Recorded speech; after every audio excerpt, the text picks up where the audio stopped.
Alors, dans cette partie, on va essayer de voir les data frames de Spark. Voilà. Alors, les data frames de Spark c'est un type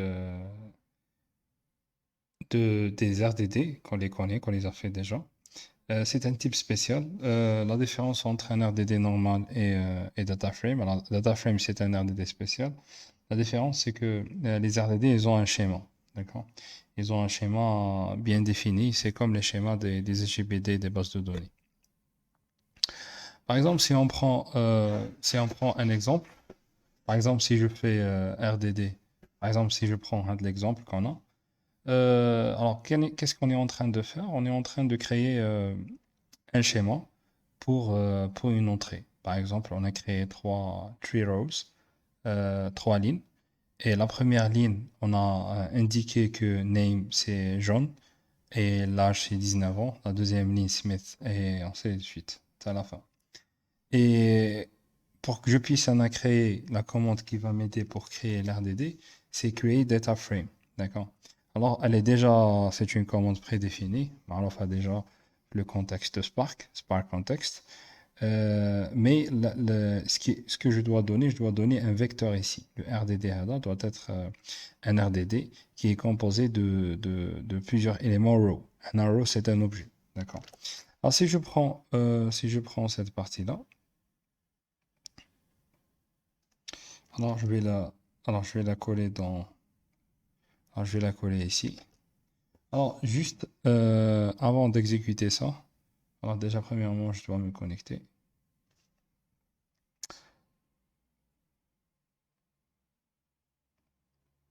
Je dois lancer ça et je dois lancer ça. Je vais entendre un petit peu. Alors, avant d'exécuter cette partie de code, je dois importer, euh, une bibliothèque Spark SQL. Alors, on ne l'a pas importé ici, dans la partie d'initialisation, on ne l'a pas importé. Alors, il faut juste l'importer. Alors, pour l'importer, il faut faire from, alors by Spark et .sql. D'accord? Alors, qu'est-ce qu'on va utiliser? Import, on va utiliser la propriété row. D'accord? On va créer des rows ici, voilà. Et on va utiliser la propriété row. Alors, j'ai oublié juste le import. Voilà.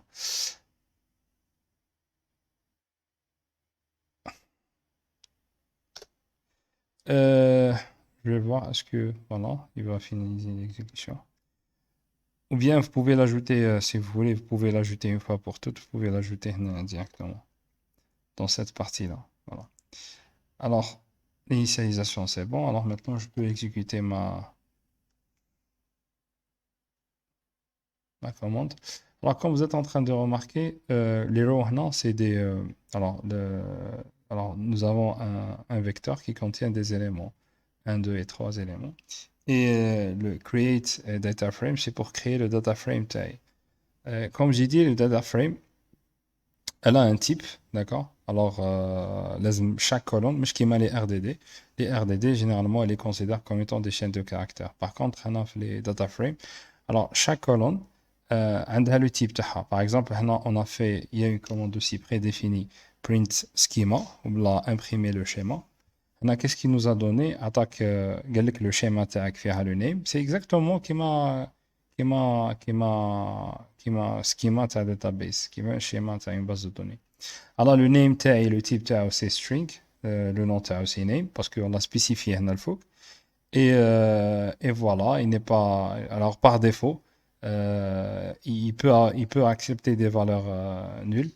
Et le HTA, c'est non. D'accord? Donc, voilà. Si je reviens si je reviens ici. Alors, si vous avez remarqué, هنايا, des fois les données m'annachent, d'accord? On ne peut pas faire cette définition de data frame. Alors, de préférence, c'est par exemple importer un fichier, d'accord? Et après appliquer une structure prédéfinie ou bien créer le schema maintenant, ou bien le schéma maintenant parallèlement. Alors, si je reviens là, si je vais recopier cette partie-là,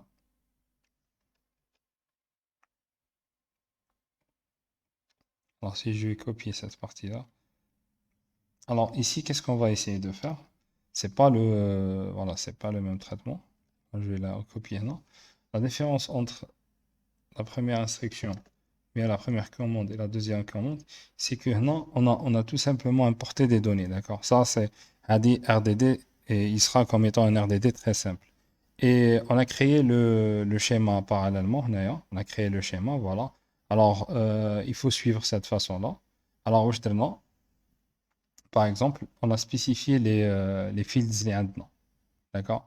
Alors, on a dit, alors, je vais remonter ça, que ça soit plus lisible. Alors, on a fait structure fields, alors person name. Alors, on a donné person name. Juste auparavant, on a dit name, maintenant on a dit person name. C'est string type, d'accord? Est-ce que ça accepte des valeurs nulles? On a dit false, d'accord? Alors là, c'est la même chose, c'est person age. Alors, integer type, c'est le type Tao. Et est-ce que ça accepte des valeurs nulles? On a dit false, d'accord? Alors, et comme ça, je peux facilement, je peux relancer l'exécution et, et ça va donner le même résultat que la dernière fois. Alors, qu'est-ce qui manque maintenant? Il manque aussi un import. Alors, il manque aussi un import. Je vais copier ça et je vais faire ça. Alors, ce qui manque exactement, alors il y a SQL types parce que nous avons utilisé un autre type. Alors, SQL types import. Et pour cette fois, je vais faire étoile. Comme ça, pour éviter à chaque fois d'ajouter un type prédéfini. Voilà. Parce qu'il n'a pas reconnu, il n'a pas reconnu, voilà. Alors, ce qui manque maintenant, c'est que le nom, il n'est pas le même. Voilà. Voilà. Alors, voilà, comme ça, je peux faire df. Alors, et exécuter la commande pour afficher print. Alors, voilà. Voilà. Alors, c'est exactement la même chose qui m'a la dernière fois. Sauf que d'ailleurs, on a utilisé un schéma prédéfini. D'accord. C'est la façon la plus utilisée d'ailleurs. Alors, si j'avance, maintenant, si je veux par exemple le recharger, étant donné que j'ai un fichier CSV et je vais le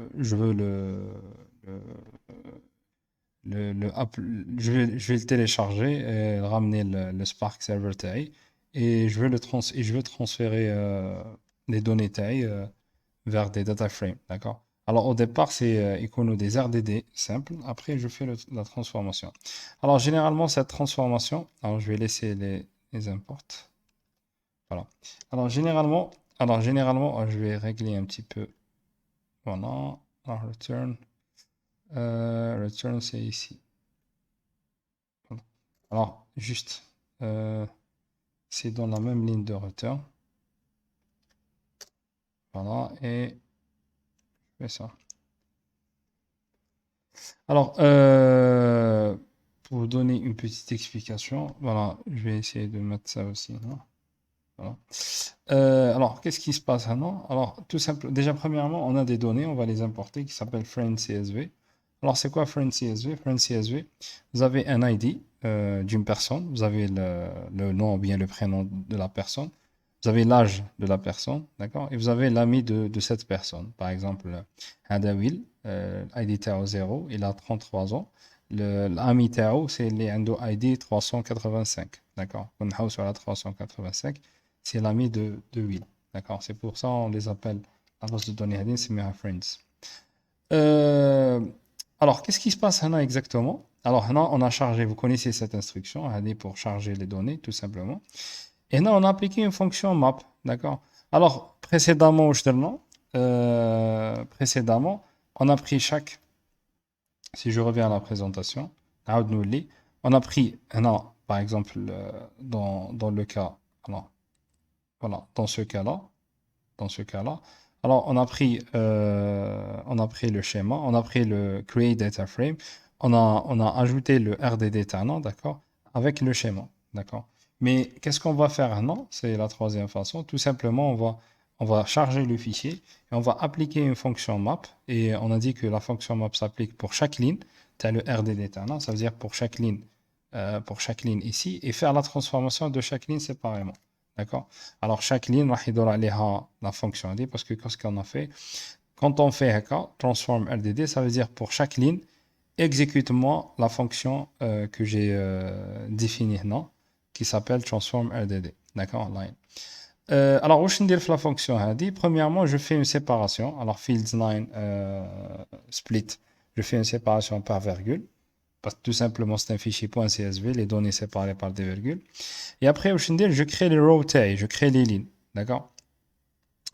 Et comme vous êtes en train de voir, c'est une base de données. Alors, field 0, c'est parce que je fais un split. Non, c'est le premier élément. Alors, et j'ai donné le type TAO, les int. D'ailleurs, généralement, on ne donne pas le type fait, les RDD normaux, mais dans les data frames, on doit spécifier les RDD. On a dit que les data frames, c'est un type organisé ou spécifique des RDD. Alors, et je fais la même chose. Alors, le name TAO, les fields 1, le type TAO, c'est str. Alors, un code ETF8, c'est pour éviter les caractères spéciaux et tout. Alors, age, c'est int field 2. Et le friend TAO, c'est le field star1, qui est 4 dans la base de données. D'accord? Alors, tout simplement, je vais appliquer cette map-là. Elle va créer row pour chaque élément. Voilà, si je lance ça.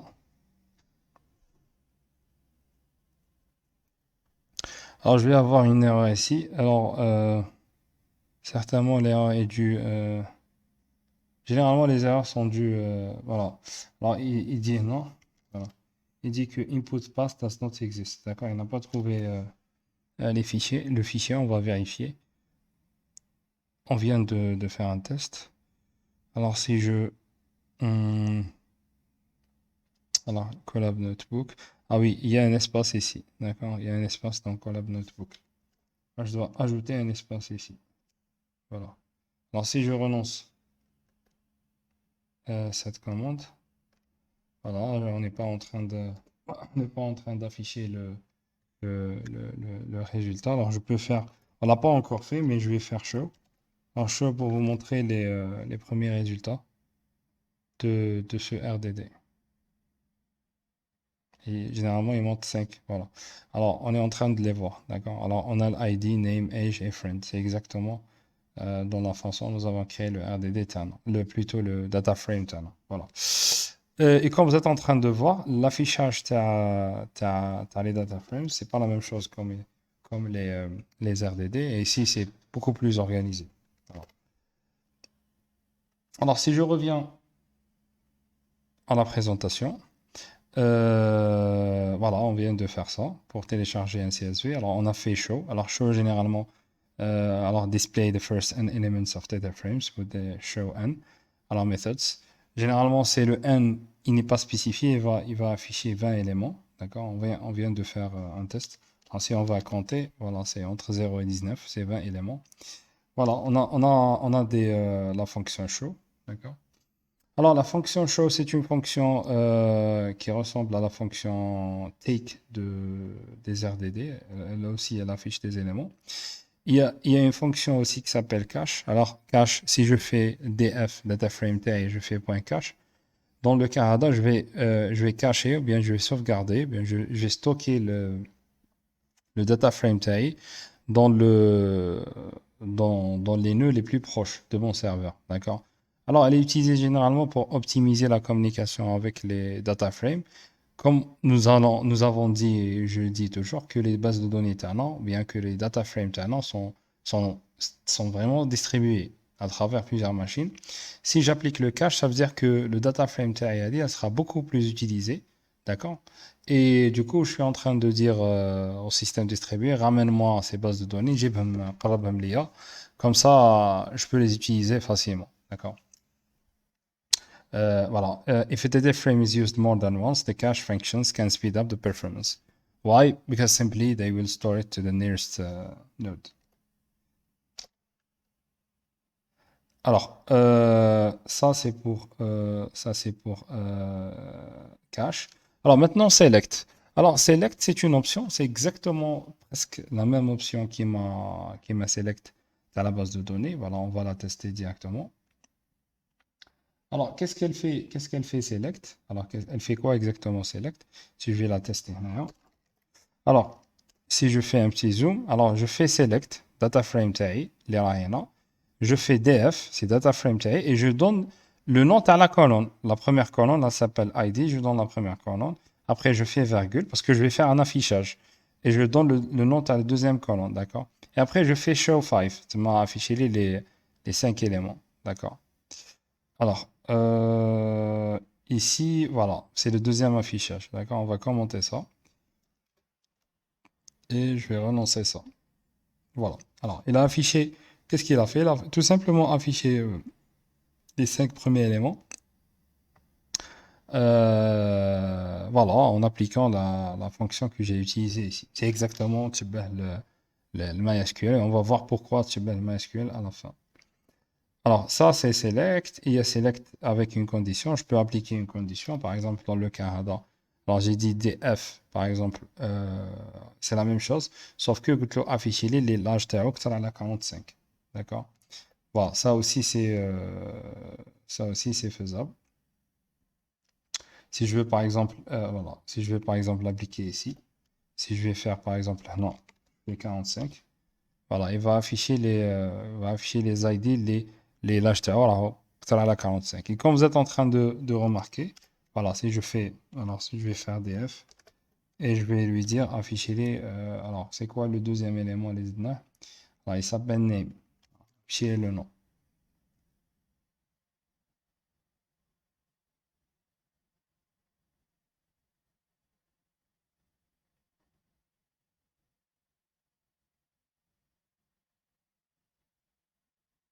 Alors, je sais pas pourquoi ça a pris autant de temps, mais معليش, voilà. Alors, qu'est-ce qu'il a affiché? Non, il a affiché l'ID, qui m'a dit, il a affiché le name, voilà. Il a affiché le résultat de cette condition, d'accord? Il a affiché, par exemple, est-ce que cette condition, elle est satisfaite? Des fois oui, des fois non, d'accord? Voilà, il affiche est-ce que la condition, elle est satisfaite, voilà. Si je reviens à la présentation, euh, voilà, alors, select can be used to get a boolean for specific conditions on a specific column. Alors, il y a d'autres opérations, c'est filter. Alors, filter, c'est comment filter qu'on a fait la dernière fois, ou bien filter à la base de données.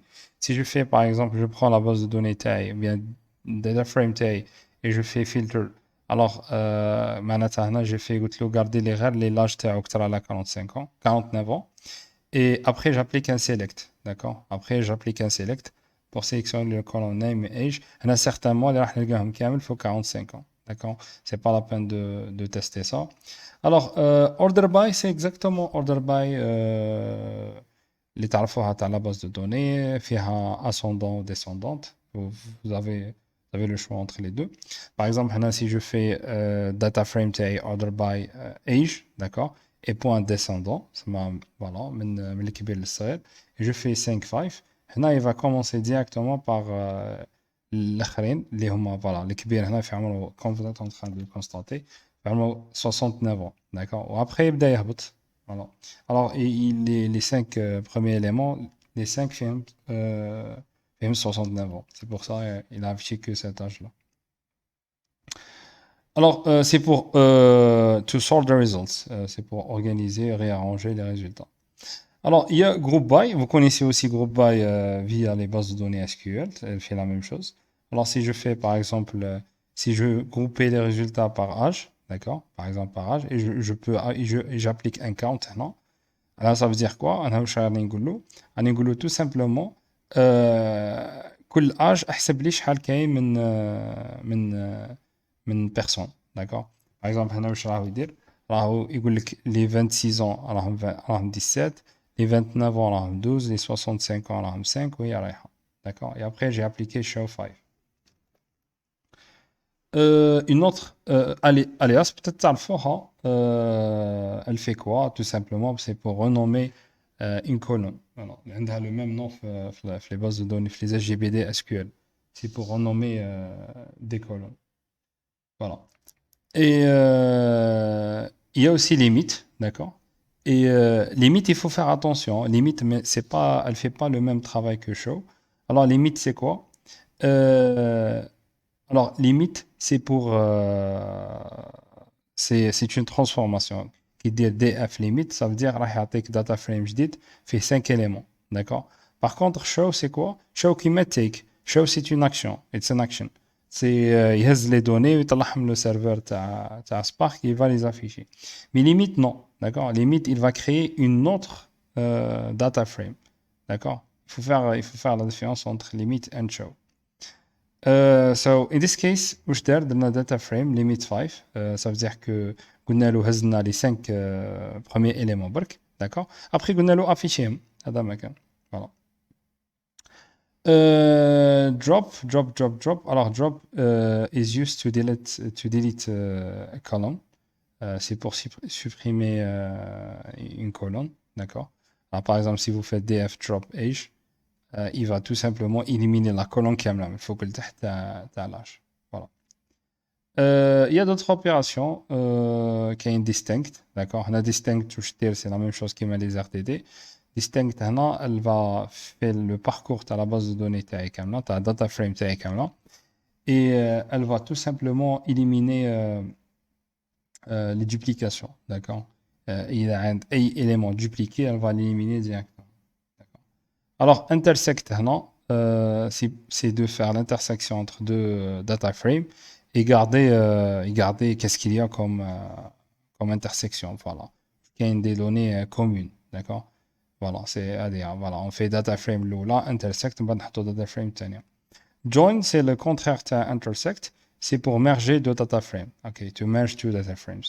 And la data frame تاعك on fait join et on met le data frame تاني, df2 par exemple. Maintenant, on va merger les deux data frames. Voilà. Alors, l'avantage les data frames et les Spark principalement, c'est l'exécution le code SQL. D'accord? Alors, on peut exécuter dans un contexte de big data du code SQL purement SQL. Voilà, on a créé ni base de données, on n'a rien fait, c'est des data frames. C'est une structure qui est hautement distribuée et je peux lancer des requêtes SQL directement. Par exemple, non, si je vais prendre que cette partie-là, voilà, non, par exemple, si vous faites SC, par exemple, SQL, et vous faites, par exemple, select from people, par exemple, il va il va appliquer cette requête SQL directement. Et quand je dis requête SQL, ça veut dire que vous pouvez utiliser n'importe quelle fonction de la méthode existante dans les requêtes SQL. D'accord. Alors, on va faire un exemple. On va faire un petit exemple là, et on va appliquer SQL. Alors, qu'est-ce qu'on va faire? Alors, count the number of friends by age. D'accord. Alors, ça veut dire que pour chaque âge, d'accord, نحسبوا شحال le nombre d'amis اللي عنده. D'accord. Voilà, on va essayer de compter le nombre d'amis par âge. Et on va voir les résultats. Voilà. Et les questions pour cette question, pour cet exercice, pour cet exemple, c'est que use of data frames operation and SQL queries. C'est-à-dire, on va faire la solution de cet exercice-là en utilisant les opérations qu'on vient de les voir. Voilà, c'est une solution. Et pour la deuxième solution, on va utiliser les requêtes SQL directement. D'accord. Alors, pour pouvoir répondre à cet exercice-là, voilà, voilà, je vais peut-être supprimer tout ça. Voilà, j'ai pas besoin de. Je vais faire un zoom maintenant. Voilà, j'ai pas besoin de tout ça. Je vais supprimer ça aussi. Voilà. Alors, j'ai créé le RDD2 taille. Alors, j'ai appliqué la transformation. Alors, qu'est-ce qu'il me reste à faire? Alors, je crée certainement la data frame taille. Alors, un C, create data frame. Et je donne RDD2. Voilà. Et qu'est-ce que je dois faire? C'est bon, c'est fait. Alors, qu'est-ce que je dois faire maintenant? Je dois créer, alors pour que je puisse appliquer, directement, je peux appliquer, je peux répondre à la première question. Alors, je peux répondre directement à la première question. Alors, apply apply data frames actions ou bien let's say operations to make it more general. Now operations et là je peux commencer directement à répondre je peux répondre à l'exercice en appliquant les opérations. Alors pour que je puisse afficher le nombre d'amis par âge, d'accord? Alors أول حاجة نديرها c'est group by, d'accord? Alors je vais appliquer un group by. Le groupe by تاعي راح يكون certainement by age parce que قال لي affiché by age, d'accord? Après je vais faire un count, voilà. Je vais faire tout simplement un count et je peux appliquer un show, d'accord? Voilà, je peux faire un show, non. Et je l'exécute, d'accord?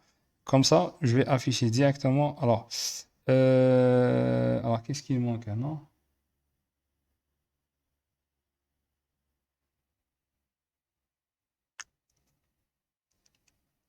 Alors, create data frame, qu'est-ce qu'il manque? Ah voilà, il manque le point ici. Voilà. Voilà, alors qu'est-ce que j'ai fait? J'ai compté tout simplement le nombre d'amis par âge. Par exemple, les gens 26 ans, ils ont 17 amis. Les gens 29 ans, ils ont 12 amis. D'accord? Par exemple, les gens 39 ans, ils ont que 7 amis. D'accord? Je pense que... oui, je pense que c'est vrai, non? Oui, oui, je pense que c'est ça. Voilà. Alors, qu'est-ce que je peux faire par la suite? Si vous voulez organiser, si on veut organiser ça, par exemple, par ordre, par exemple, ascendant, je peux le faire, hein, d'accord? Alors, je peux faire directement, non, sort, d'accord? Et je peux dire sort by wesh. تحبوا sortir بالage ولا بالcount. Je vais faire count.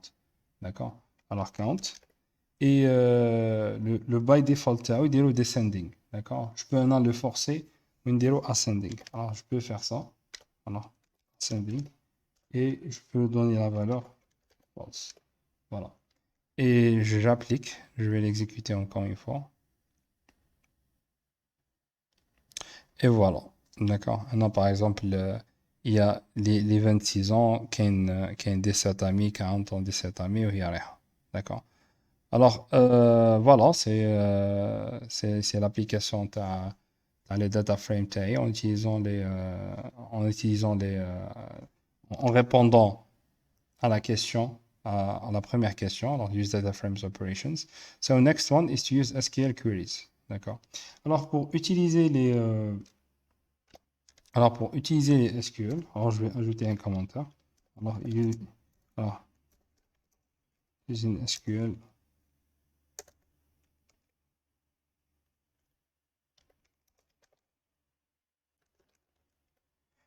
Pour répondre à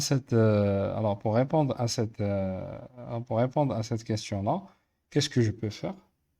Déjà, la première étape à faire pour que je puisse appliquer l'SQL, le view تاعي. D'accord? Je dois ajouter la vue. Alors, c'est quoi la vue? C'est la vue à la base de données. C'est genre le schéma global à la base de données تاعي. Alors, ça s'écrit comme ça. Alors, temp view, il faut donner un nom. D'accord? Je vais le nom à la base de données تاعي الكبيرة parce que si vous avez remarqué, زدنا un nom à l'échange. D'accord? Mais maintenant, le nom à la base de données. في SQL, لازم le nom à une base de données. Non, on va l'ajouter. D'accord? Par exemple, je vais la nommer people. Non, c'est le view تاعي avec cette instruction-là. Je vais la nommer people. Par la suite, comment je fais pour lancer une requête SQL? Alors, je fais assez. Je la lance 1000 contexte. D'accord? Faire attention, c'est 1000 contextes. Mais chez data frame, c'est 1000 contextes. Et je fais SQL directement. Et ça sera une chaîne de caractères AK. Et je commence à écrire. Alors, pour sélectionner, alors qu'est-ce que je veux sélectionner? Qui m'a l'opération les dates. Sélectionner l'âge. Voilà, voilà, âge. Et sélectionner le count. D'accord? Voilà, vous êtes en train de voir.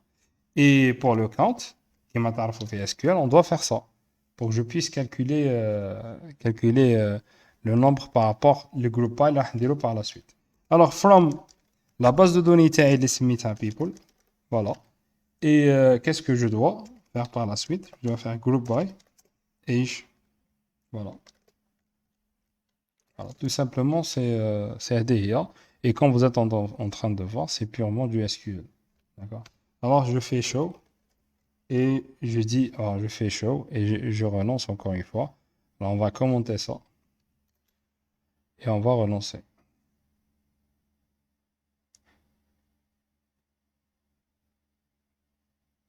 Voilà, j'ai oublié le R ici. Déjà, je suis en train de le voir. Voilà. Voilà.